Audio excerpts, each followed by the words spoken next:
Okay, here we go. Stand by. 3, 2, 1.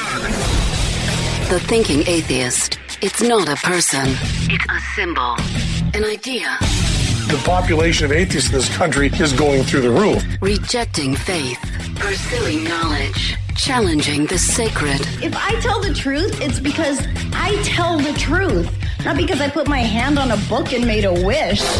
And working together for a more rational world. Take the risk of thinking for yourself. Much more happiness, truth, beauty, and wisdom will come to you that way. Assume nothing. Question everything. And start thinking. This is the Thinking Atheist Podcast. Hosted by Seth Andrews.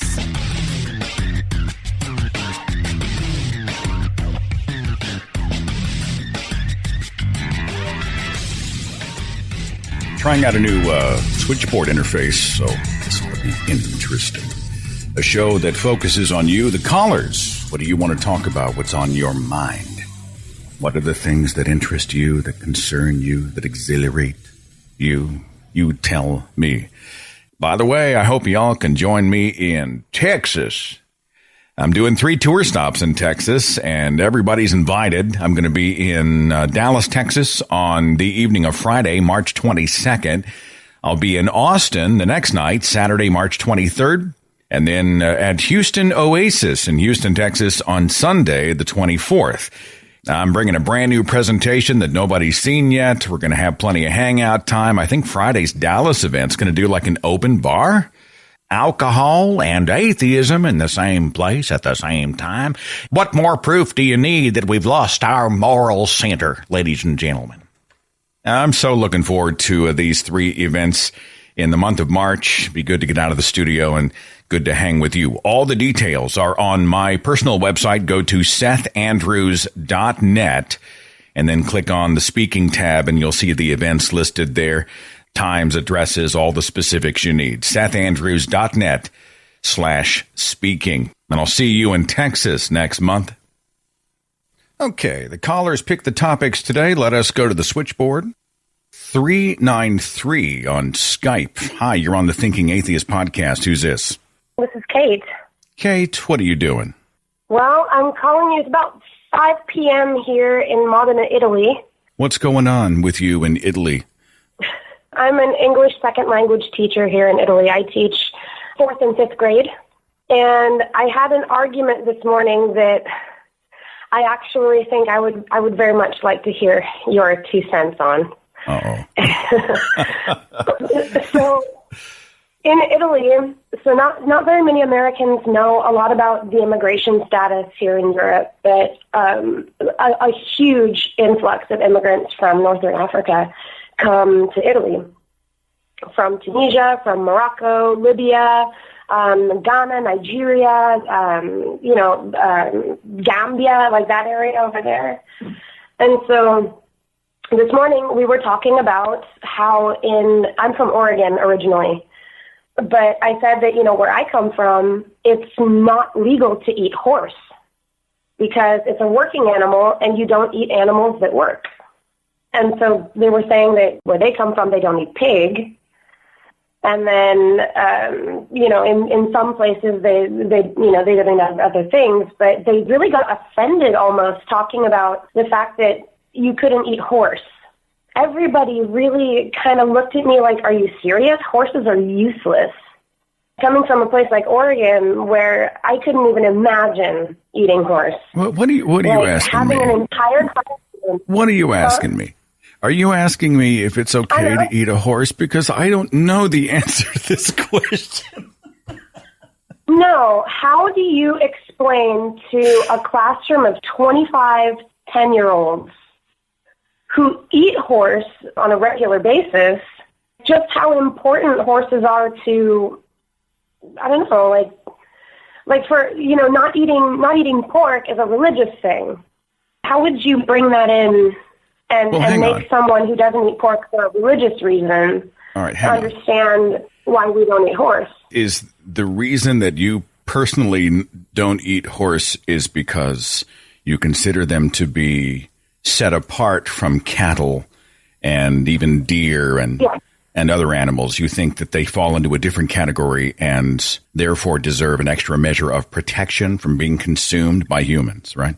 Yes, kind of like cats and dogs. Like the immigration coming into Europe, we also get a lot of Chinese people, and Chinese people are actively made fun of, like by children in class, almost bullied, saying, "Ha ha, Chinese people eat cats."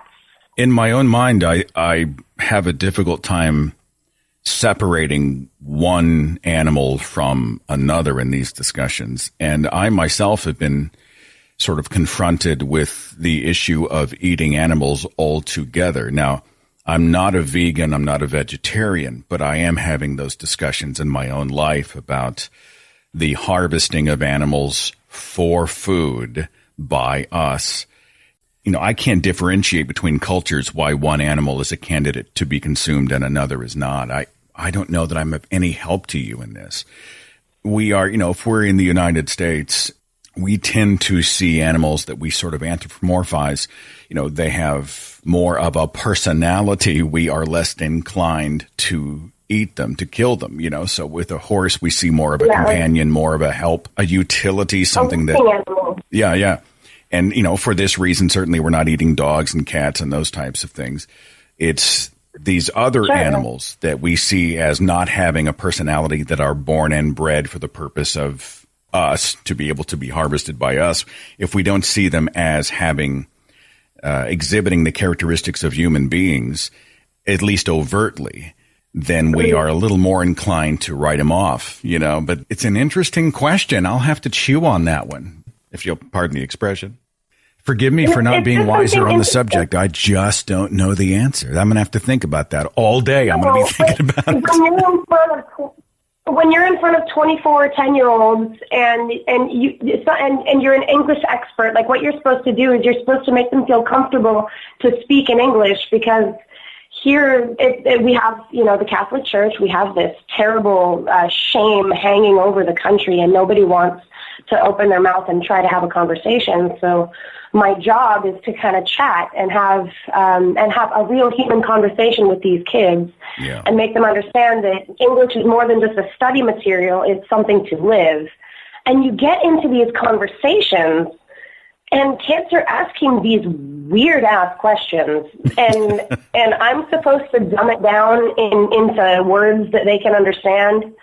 Is it possible to lead with questions? I mean, rather than telling them what it is it possible to say that do different cultures decide which animals can and cannot be eaten based on their perception of the animal? And you can get into, you know, how various shades of Hinduism speak about the cow and other animals, other sentient beings, personalities of the specific animals, what they were born and or bred for, how that plays into the public perception of whether or not they are companion animals or whether or not they are food.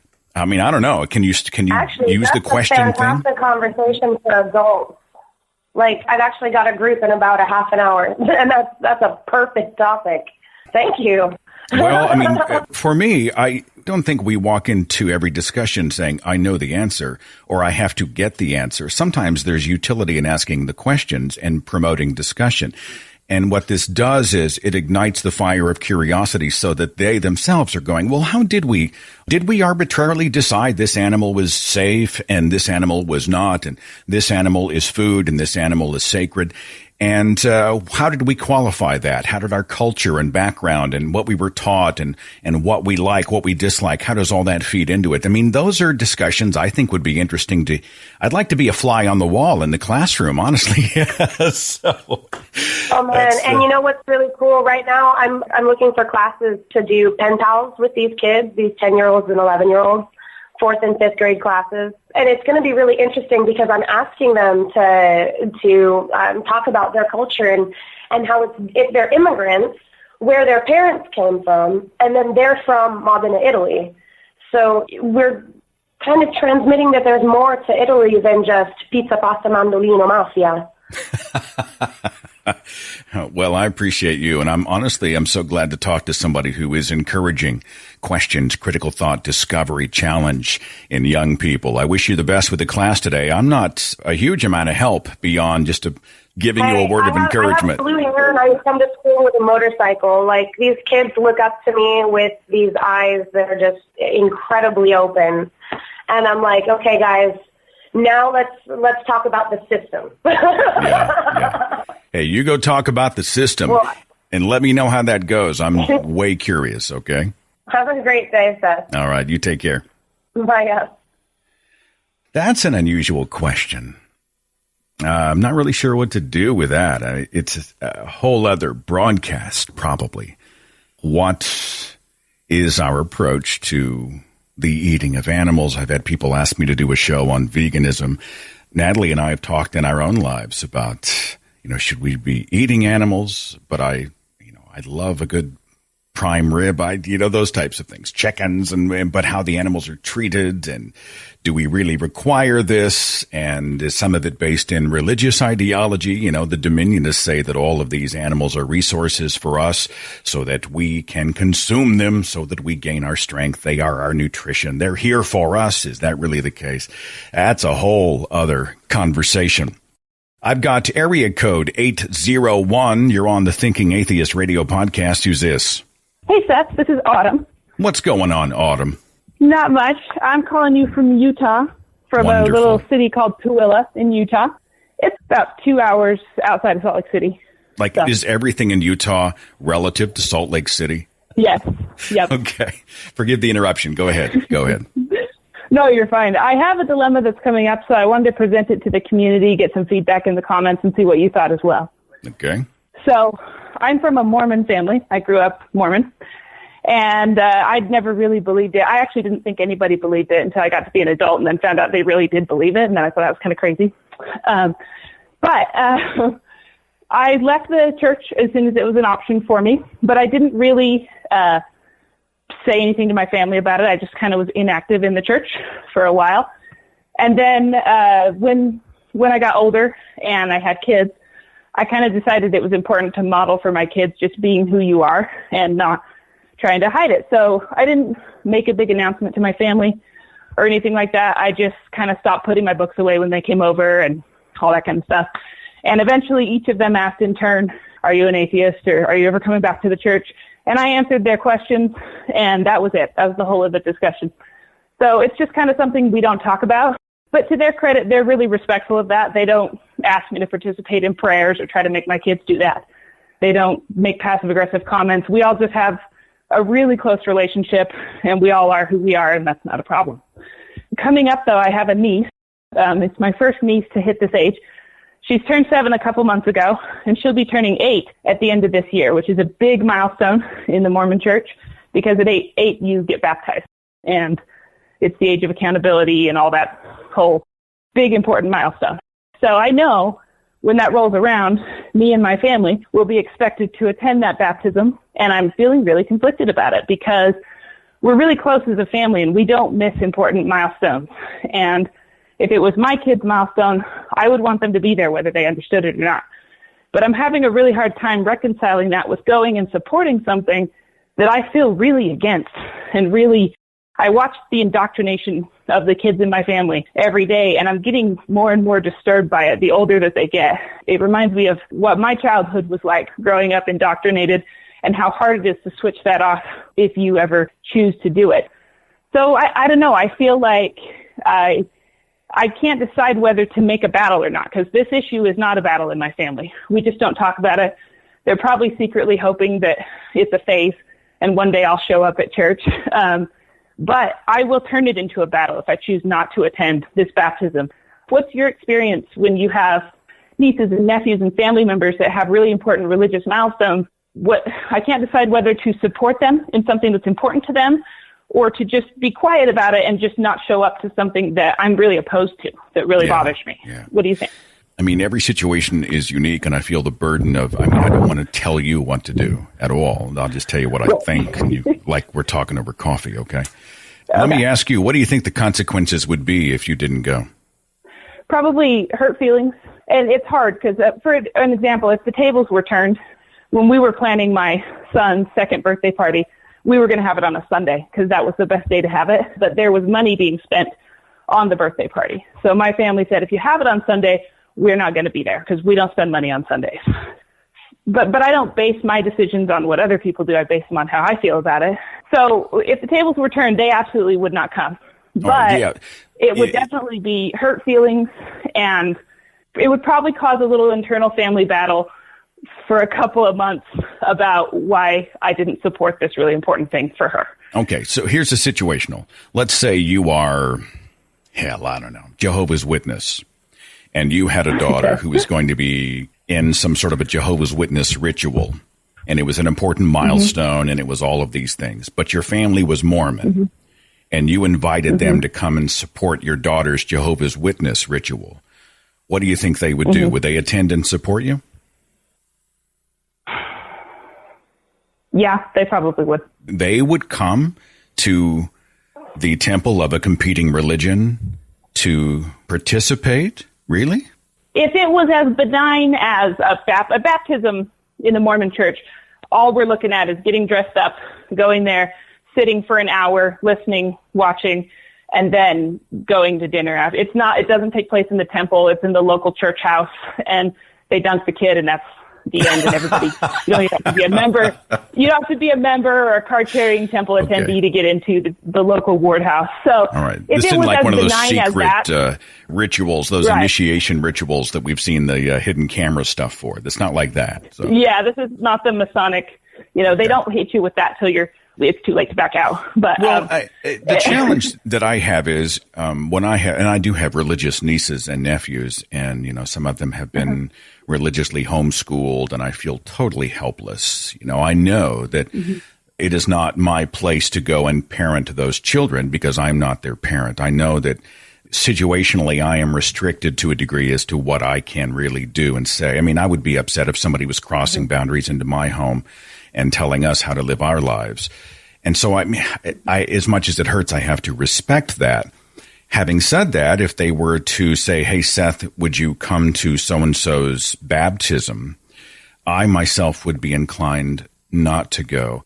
And not only would I not attend, I would probably find a way before the baptism to make clear in a compassionate way why I wasn't participating.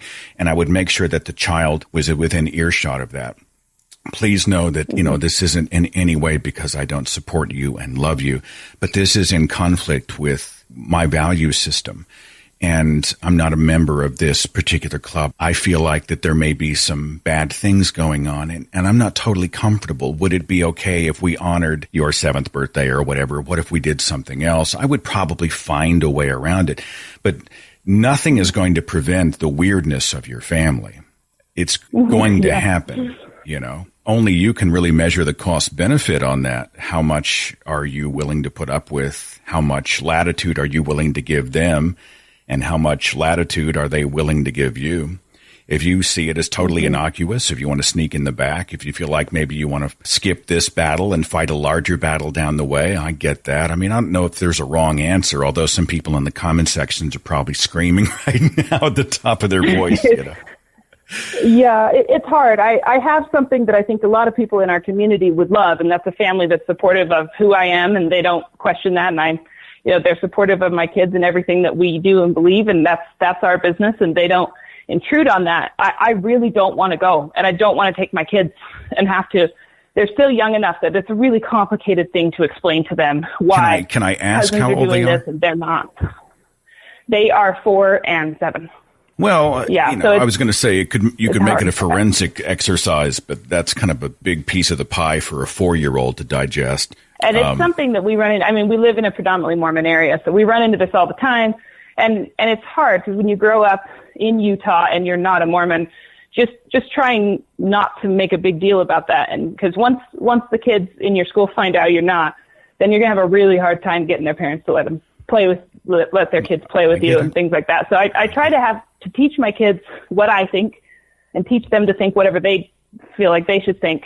But, while also not shouting from the rooftops and being really strident about it and alienating themselves because they're too young to understand the complexity of the issues. So I really don't want to go. I don't want to do this right now. I don't want to have these conversations with them yet. They're too young for it. But at the same time, this will probably turn something that hasn't been a battle for a long time into a battle. And I don't know. Okay, hang on. This is the issue to fight that over. Forgive me. Let me jump in here. I have two questions, all right? And they might be rhetorical questions, just something to chew on, okay? You don't have to answer them even verbally here if you want. Okay. Why do you think it would be a problem? In other words, is it a problem because of their intolerance? And two, do you feel like you are compromising your value system by supporting the baptism of an impressionable 7-year-old? Mm-hmm. Those are the two looming questions for me. You know, are they the ones doing most of the bending? Are they the ones who have set these expectations in place and you play along or else there's going to be problems? I mean, that's essentially a kind of blackmail, familial blackmail, saying, well, you know, look, if you don't show up, things are going to hit the fan. And even if you go to them in advance compassionately and say, you know, this is not in line with my value system, but I really do love all of you and I love her and I want to be supportive in a different way. If they don't respond to that, part of me thinks that's kind of on them. It's unfortunate. And the second question is that do you feel like being there is a kind of endorsement that stands in contrast with your value system?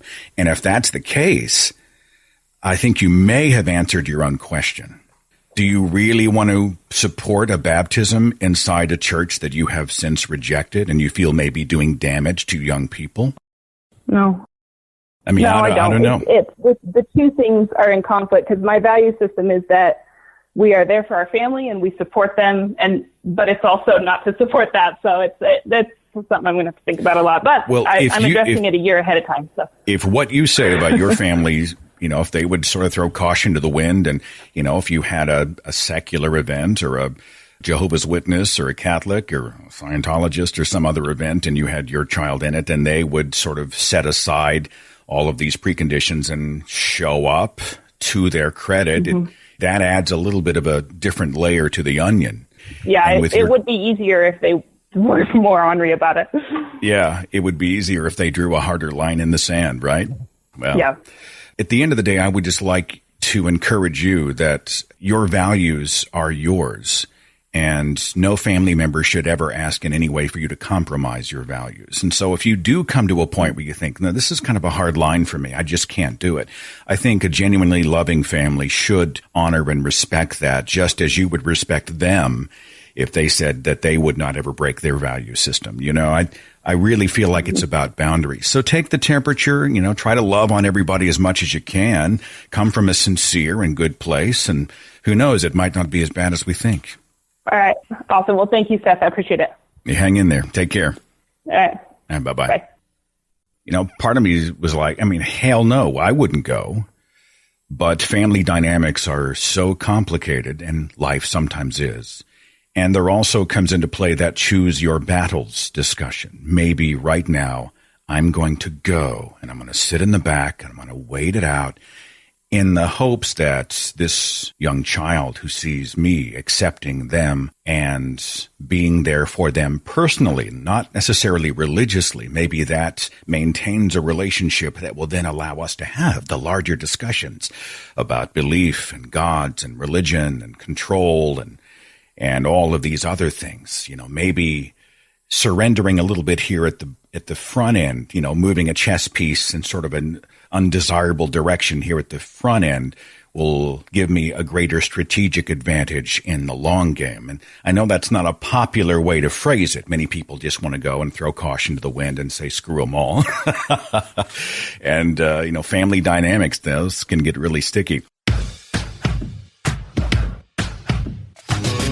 Coming up here in just a second, I have somebody who is asking me in the chat about first stage atheism. So we're going to get into what she's talking about, first stage atheism. We'll try to define what she means by that, and we'll take some more of your calls on the switchboard. Coming up in just a second. Hang on.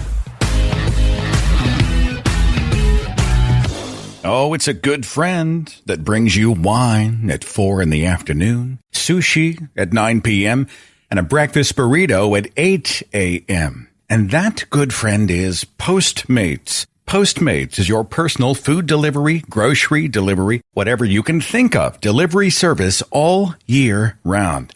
No more trips to the store. You don't even have to know where the store is. Postmates will deliver anything to you. They've got this really cool app. It's totally free. It works on the Android and the iPhone. You can just download it. You can browse local restaurants and businesses, and then you can track your delivery right there on the app. Like there's an Indian restaurant in Broken Arrow, Oklahoma. It's called Tandoori Guys. I found them on the Postmates app. I ordered tandoori chicken and some garlic naan because it sounded delicious. And boom, it was at my door in about an hour. I mean, how easy is that? 24 hours a day, 365 days a year. Postmates can and will do the very same for you. Postmates is the largest on-demand network in the known universe. They have over 25,000 partner merchants that you can choose from.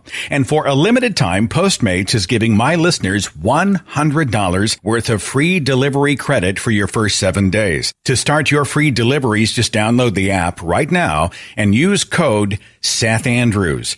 That's code Seth Andrews for $100 of free delivery credit for your first 7 days when you download the Postmates app. Get anything you need anytime you need it. Download Postmates and save with code Seth Andrews.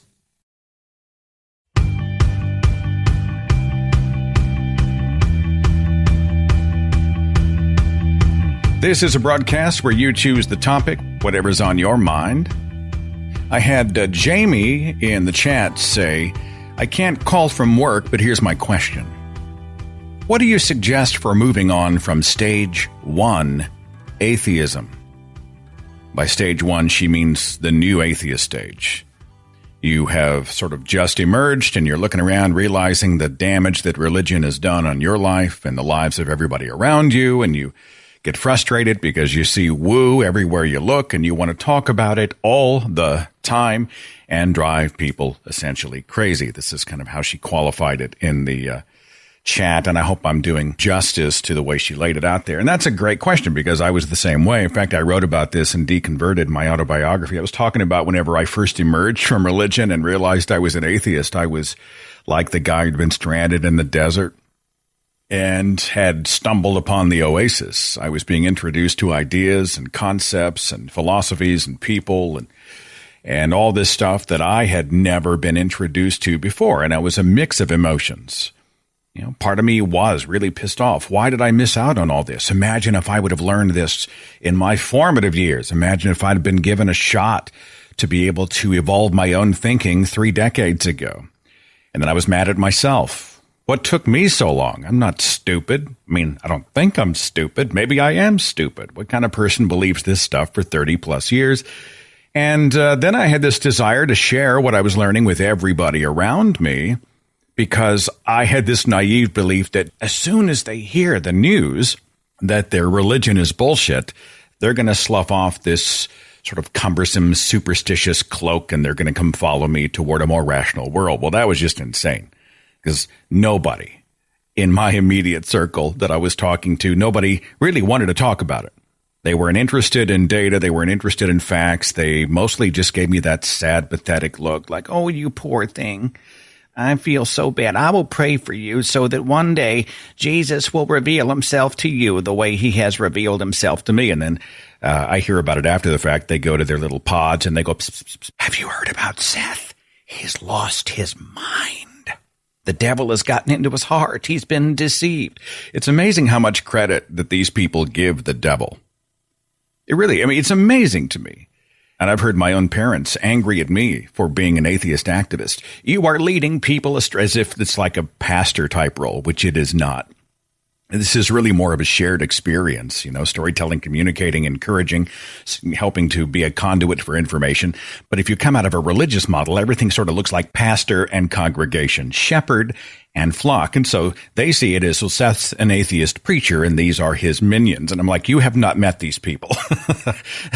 You have not met the thousands upon thousands of independent thinkers that make up this community. You do not know what you're talking about. But they'll say, You're leading people astray by the thousands. Oh, you're sending all these people to hell. And I'm like, this makes no sense. First of all, I'm not sending anybody anywhere. I'm just having conversations and encouraging people to doubt and ask questions. Secondly, for a person who believes that God is all powerful and he could defeat Satan with the flick of his finger, in fact, prophecy says he already has. The ending of this story has already been written. For someone who genuinely thinks that Satan has already lost the war, you are awfully freaked out about Satan. And you're giving me a hell of a lot of credit because apparently you think that I'm more influential than your God. Well, no, of course not. You're not more influential. We're not nervous about you, but you just need to quit it. You just need to quit it right now. Yeah, I was, it's a natural thing. You come out of your particular circumstance and you want to talk about it. Yeah, you want to share ideas. For me, I had to find that community online. And that's what I would encourage you to do if you're not finding it in your geographic circle. I think you reach out and find people who may be at the same place that you were at, Jamie, who have emerged or recently emerged or can speak to the time they emerged from religion and they were sort of being introduced to the real world and they had that fire in their belly and a tremendous desire to talk about it to anybody who'd listen. There are people who would listen. You'll just have to perhaps seek them out virtually online. There are communities. You can go to Recovering From Religion. You'll find a ton of people who are coming out who really are desperate to talk about it. That's recoveringfromreligion.org. The Thinking Atheist online community is fantastic. Just go make a post on the visitor section of the Facebook page and people will come and engage and you may make some new friends out of the deal. I mean, I think you should talk about it. If it's inside you, get it out. If the religious people around you do not respond, don't be surprised. They're not interested in hearing these conversations because they're not where you are. They don't feel the way you do. And there's probably a portion of them that's threatened by these contrary ideas, and they just don't want to hear it. So they'll shut down, shut you off, make an excuse not to have the conversation, declare that you're the problem, and that stuff will drive you crazy. Instead of making yourself crazy trying to engage people who do not get you and do not want to get you, as a friend, I'd recommend channeling those energies into people who do get you and who do want to listen and who will support you and respect you for who you are. And if you can't find them geographically, you can't find them in your neighborhood or inner circle, I think you can find them in the Thinking Atheist community or secular, free thoughts, formerly religious online communities that have been sourced all over the world. And if you need any other help finding those communities, drop me an email, seth@thethinkingatheist.com. Okay? And thanks for the question, Jamie. I've got area code 614. You're on Hello? The Thinking Atheist podcast. Who's this? Yeah, Seth, this is John Jacobs. How are you? John, how's it going, my friend? Pretty good. How's it going with you, Seth? Life is good. Well, it's been kind of a weird year so far. Yeah, things will definitely get better. It's been a better. rough couple of weeks for you. Yeah, they What's going on? definitely will. I'm so sorry to hear about your dogs. Thank you for that.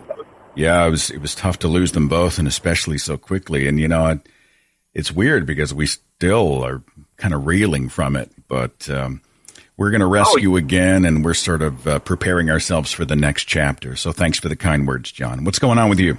Oh, well, just going back to the whole dog thing, I told you earlier, we had a Chihuahua, and we lost him in April of 2017, and my wife has kind of hinted that it's been long enough, and she wants to get another one, and I want another dog, but what I had to go through with him, which is a similar situation you had, I mean, having to take him to the 24-hour vet and make that decision and go through the emotions of that and do all that on my own to the dog I was close to for 10 years, I'm hesitant to get another dog because I kind of feel selfish. Like I don't want to go through those emotions again, but I do because I want to love another dog and show another dog a good life. But I can't help but feel selfish because that was one of the worst things I've ever gone through in my life. And just having to go through that again, it's making me very hesitant. But my wife and daughter have basically said, your time of mourning is up and we want to get another dog. So I feel like I kind of have no choice at this point.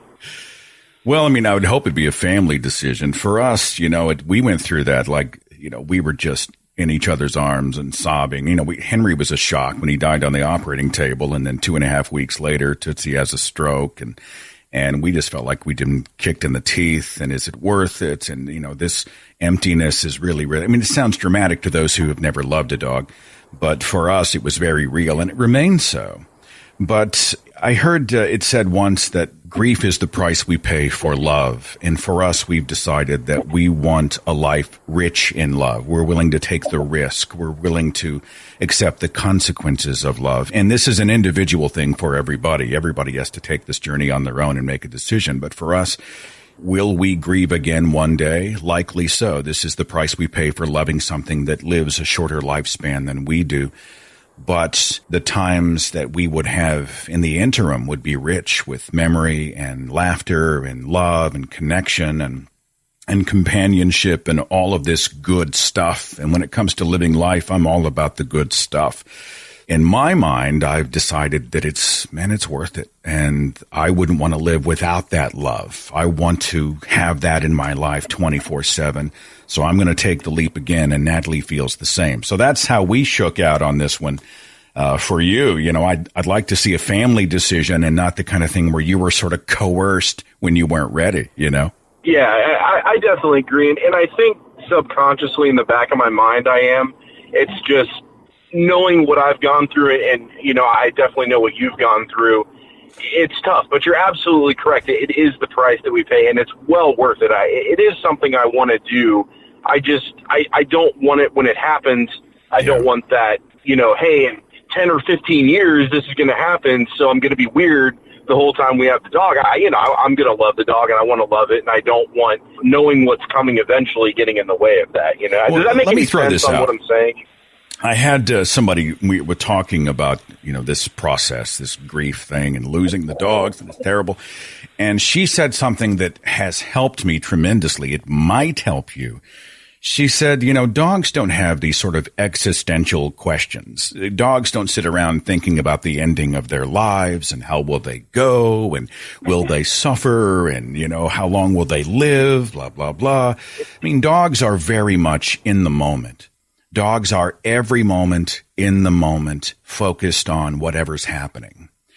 And while you and I might be projecting onto dogs, this sort of, what's going to happen? And the dog may do this. The dog is at every moment experiencing that love and connection and family. You're the pack. You are, doing everything from watching TV together to maybe taking family vacations together. You are sharing life, and the dog is probably teaching a lot of us kind of that lesson. We need to be more about living in those moments, and instead of worrying about the future, making the most of the seconds that are going on right now. And that has helped me. I think about Tootsie or Rat Dog rather, and Henry. And I think, they weren't sitting around wondering how long they would live, and they didn't wonder what was going to happen and would they end up on the operating table and blah, blah, blah. They were every moment in our laps, in our hands, in our arms, in our cars, on our couches, in our beds, living life to the fullest. And I can live with that. I think that's a great way to approach the next chapter for people who want to get another dog, is to know that you're giving just a moment by moment experience that they are living in that moment. For me, it's helped, John. I hope it helps you. Okay.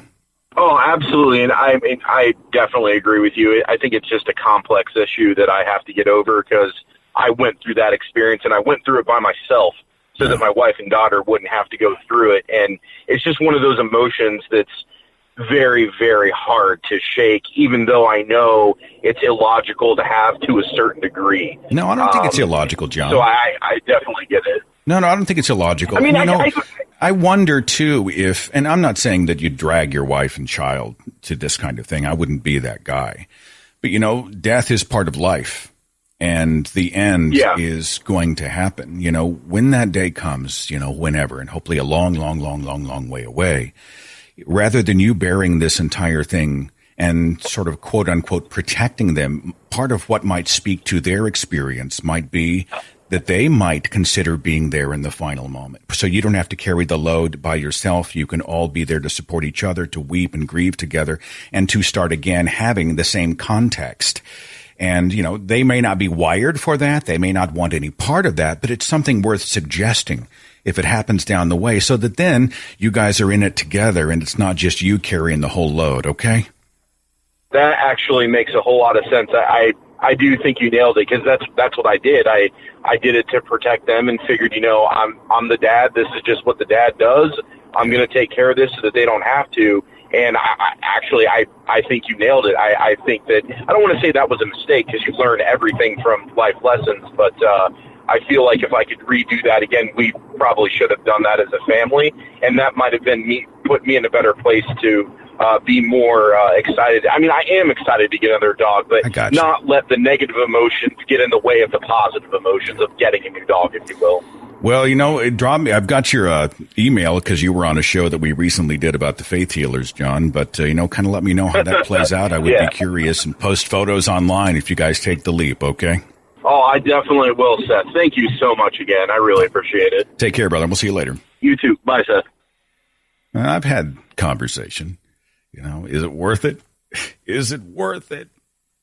But everybody's got to take their own journey. I do like the idea of trying to take it together. I asked Natalie when we put Tootsie down, when those final moments were coming, I said, did you need to stay out in the lobby? Because I can handle this. And she's like, absolutely not. She wanted to be there. And us experiencing that together, because we were holding each other and holding our hands and holding her and all of those things, it became this sort of shared grief. And we each knew we didn't have to guess what happened behind that door. We didn't have to guess what her final moments were like. We didn't have to guess what that kind of grief in that microsecond feels like, because we both were there when we both could speak that common language. And it's something that has further connected us. Does that make any sense? It's been true for us anyway. Couple more real fast. Area code 315. You are on the Thinking Atheist podcast. Who's this? John Ridgway. What's going on, John? I've been listening in since the very beginning, and I heard I believe it was your first guest talk about what meats were okay to eat or not eat. And although I had a completely ulterior motive for calling in, I thought on the bizarre off chance you could hear this, I could offer a slight bit of insight. Yeah, let me have it. Okay. I guess the best term I ever heard for what I could refer to myself as came from one of your dear friends, Matt Dillahunty, who referred to himself as a speciesist. He didn't think there was a moral obligation one way or another when it came to eating meat. And I thought that was really interesting to hear. And it was a relief for me, because it was something that I had struggled with.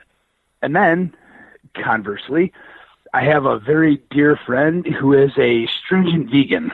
And from that, I've learned the horrors of the meat industry and factory farms. And I've had several conversations in my own life that you had alluded to, that you and Natalie had.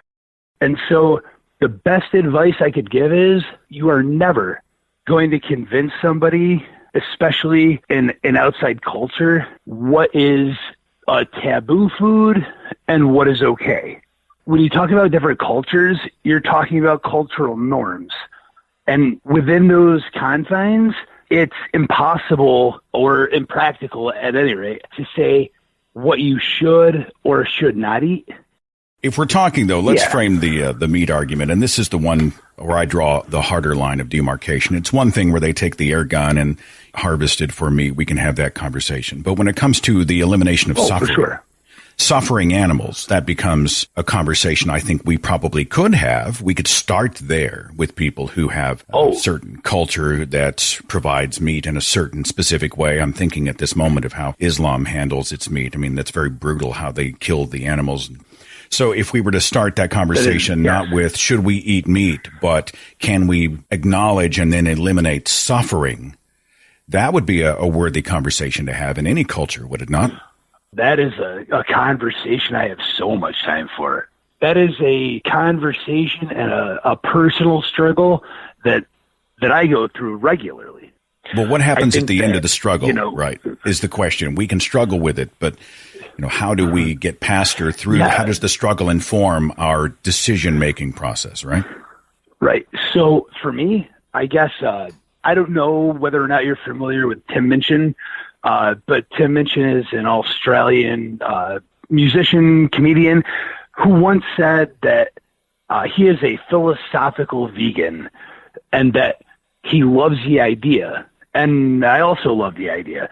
I'm also horribly selfish, and I love meat. And so that is an internal struggle. But for instance, if we were to say eating meat is immoral, or the suffering that animals go through, let's take the bovine industry in America, for instance, because that's one of the most mass-produced, mass-slaughtered animals are cows. I worked on dairy farms. I grew up in a very rural part of upstate New York. Those conditions are abysmal. The life of the animal is abysmal. The death is even worse. But at the same time, the domestication of animals has gone on for so long. And believe me, this is not an excuse. It's just empirical fact that if tomorrow we decided no more killing of bovines for consumption, the domesticated cows would all die because they wouldn't be able to take care of themselves. And if by some bizarre miracle they did continue to survive, we've produced so many that the methane that they produce would be so detrimental to our environment that we're looking at another existential crisis.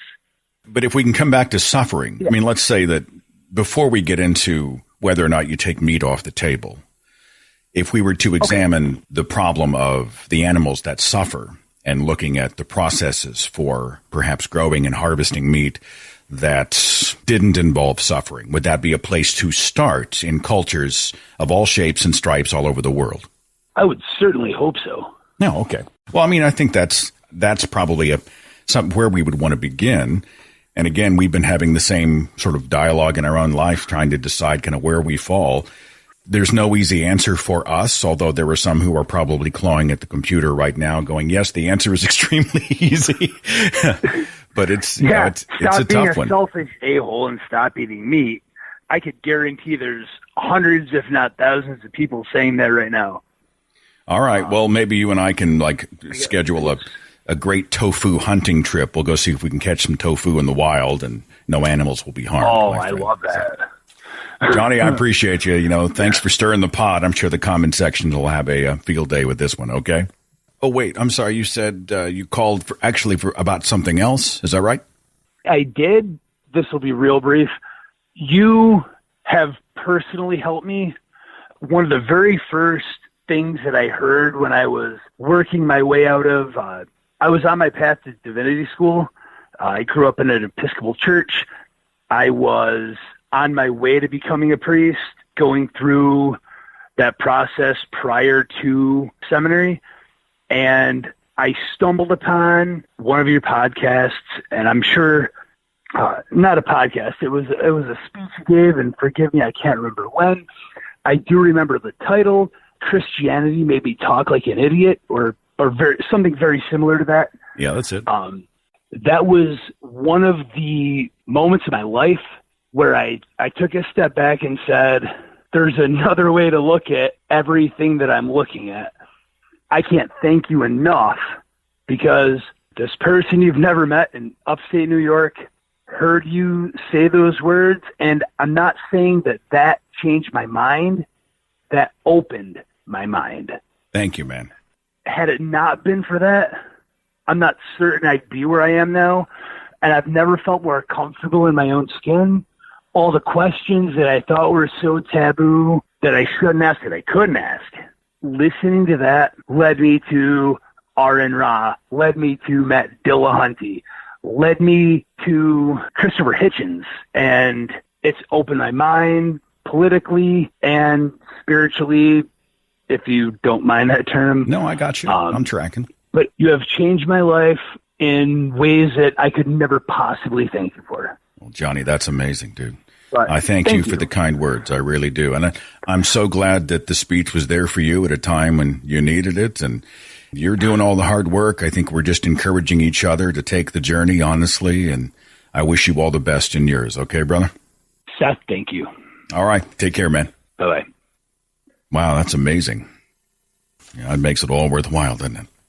Let's see. Area code 989. You're on the Thinking Atheist podcast. Who's this? Hi, this is Brad. Brad, what's going on, brother? And I just want to elaborate on that whole veganism thing. Yeah. And this idea that if we stopped eating meat, animals would be better off. The fact is that when it comes down to it, animals in the wild are constantly on the defensive. They're always being killed. They're always being eaten, and in the worst way possible. So you're saying that the narrative that set all the animals free is kind of a kumbaya fantasy because the animals often are eating each other. Right. This idea that if we stop eating animals, they're all going to live in harmony, it doesn't make any sense. This talking point that veganism, and to a smaller extent that vegetarians tend to tout, is that if humans weren't around, animals would have a wonderful life. They'd live in harmony. Nothing bad would ever happen to them. This is not true. Anything else? Oh, did I lose you? Area code 585. You're on the Thinking Atheist podcast. Hey, Who's this? This is Matthew in Western New York. What's going on, Matthew? What's happening? Hey, not much. I wanted to get your opinion on something. Religions like the Church of the Flying Spaghetti Monster. What are your feelings on those types of religions? You mean the non-theistic religions? Yeah, I mean, how do you feel about them? I mean, I've been involved with the Church of the Flying Spaghetti Monster since day one. I go all the way back to Kansas, and I talk like a pirate. Okay. Well, I'm a big fan of the almighty FSM. I really am. I've evolved my own thinking on it quite a bit. Back in the old days, when I first came out of the faith, the idea of any religion, why would we have a religion? A secular religion, what's that? And then I began to learn more about how we use tradition and structure and ritual to kind of color the human existence. And, like my buddy Lucian Greaves at the Satanic Temple, they're a secular religion that uses Satan as kind of an icon, a representative of rebellion against tyranny. And this sort of colors these traditions and rituals that they enjoy because it enhances the human, a non-supernatural human existence. They use religion, a secular religion, to frame how they live their lives. And I've sort of come to a point in my life where, if you want to call it religion and you have a, religion of whatever, as long as you're not lying to yourself, the Satanists aren't saying that Satan is real. They're using Satan as an icon. Yeah. They're using a lot of the imagery and mythology behind it, knowing it's mythology, to add window dressing. Yeah, I agree with you there 100%. I mean, and that's the way I look at FSM. You know what I mean? I look at that as, well, that's why it was created. It was created to fight creationism. They're using absurdity to reveal absurdity, the absurdity of religions. Exactly. And now they've got the colander on their head as they take the driver's license photograph and all those types of things. Right. Do I like the word religion? No, not really. But I understand ritual, structure, tradition. Those things are often beneficial for people. You see the Sunday assemblies, these are secular people who get together, humanists who get together, and they have structure and they have music and they have speakers who come in and they have gathering. You can even call it a fellowship if you want. And, that's something that human beings do. They enjoy naturally. Most humans do naturally. So I'm not as resistant to the idea anymore of a secular type religion. And as far as the Flying Spaghetti Monster, he has great utility, or she has great utility in helping to demonstrate that the FSM is just as provable as any other deity in human mythology, right? Exactly. So I was just wondering how you felt about it because, I had great respect for all of your, I have great respect for you, period. Oh, you're very kind. Well, I'm not Yoda on this. All I can say is his noodly appendage touch you in a very special way. Okay. Well, the noodle appendage touched me when Kansas was pushing that creationism and intelligent design, the ID stuff. So it was at that time you decided to join the Church of the Flying Spaghetti Monster. Yeah, I was back in 2005 or something like that. But like I said, I enjoy your show. Like I said, I told you many times before, you put me to sleep. more times than I can count, which is a good thing. Thanks. What I do is I'll throw your YouTube channel on, and I'll stick my headphones in and listen to you until I fall asleep. So you literally put me to sleep many times, which is a good thing. You're awesome, my friend. May his newly appendage touch you, and have a wonderful week, okay? Yeah, have a good day.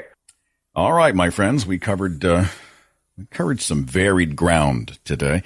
I hope you've enjoyed it. Thank you so much for listening and for supporting the broadcast. If you'd like a commercial-free version of this show, you can get one, and you get the show 2 days early by being a patron on Patreon. Just go to patreon.com/Seth Andrews, and you have my wholehearted thanks. Have a great week. I'll see you back here next time on the Thinking Atheist Radio Podcast. Follow The Thinking Atheist on Facebook and Twitter for a complete archive of podcasts and videos, products like mugs and t-shirts featuring the Thinking Atheist logo, links to atheist pages and resources, and details on upcoming free thought events and conventions. Log on to our website, thethinkingatheist.com.